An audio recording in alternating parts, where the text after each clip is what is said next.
Banyaknya ruas jalan Provinsi Jawa Barat di Sukabumi yang rusak terkadang menjadi salah satu faktor penyebab kecelakaan lalu lintas. Bahkan, papan bertuliskan hati-hati jalan berlubang justru ditempelkan oleh Dinas Bina Marga Provinsi Jawa Barat di jalur lingkar selatan. Jalur lingkar selatan Sukabumi merupakan ruas jalan Provinsi Jawa Barat yang dibangun guna menambah infrastruktur penghubung antara kabupaten dan kota Sukabumi. Mulai dari titik nol di Jalan Raya Cibolang, direncanakan sepanjang 19 km, jalur lingkar selatan ini akan berujung di RM Nikmat. Namun, saat ini kerusakan jalan yang ada di jalur lingkar selatan sudah begitu banyak sekali. Mulai dari lubang yang terdapat di jalan, pembatas jalan yang sudah rusak, hingga garis marka jalan yang sudah tidak terlihat. Abdul Muiz, selaku Kepala Seksi UPTD Pengelolaan Jalan dan Jembatan Bina Marga Provinsi Jawa Barat mengatakan, perbaikan jalan rusak yang menjadi tanggung jawab provinsi tersebut merupakan kegiatan rutin yang dilakukan setiap bulannya.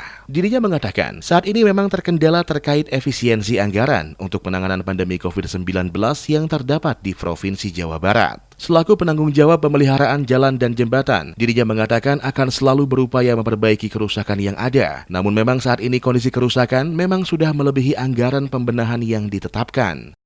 Khususnya untuk jalan yang ada di kota maupun di Kabupaten Sukabumi, pengelolaan ada di UPTD 2, itu khususnya yang status jalan provinsi, kami ada pekerjaan rutin, yaitu di luar kontraktual yang seperti jalan lingkar ini.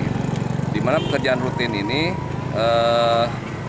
kita tangani sejak bulan Januari sampai Desember, sehingga ada konektivitas dalam bulan ke bulan, sehingga pemeliharaan jalan itu di dalam setiap ruas itu ada badan jalannya itu sendiri. Itu untuk perbaikan badan jalannya itu ada patching. Patching itu sama dengan tambal sulam, gitu kan. Nah, kemudian ada pemeliharaan bahu jalan, kemudian ada saluran, kemudian ada gorong-gorong, kemudian tembok penahan tanah, bangunan samping dari jalan itu sendiri. Sebetulnya kendala dari konstruksi itu sendiri tidak ada ya, hanya kemampuan dari anggaran rutin itu terbatas karena kita ada harga satuan per kilometer. Dari Sukabumi, Sofwan Zulfikar melaporkan untuk Dinamika.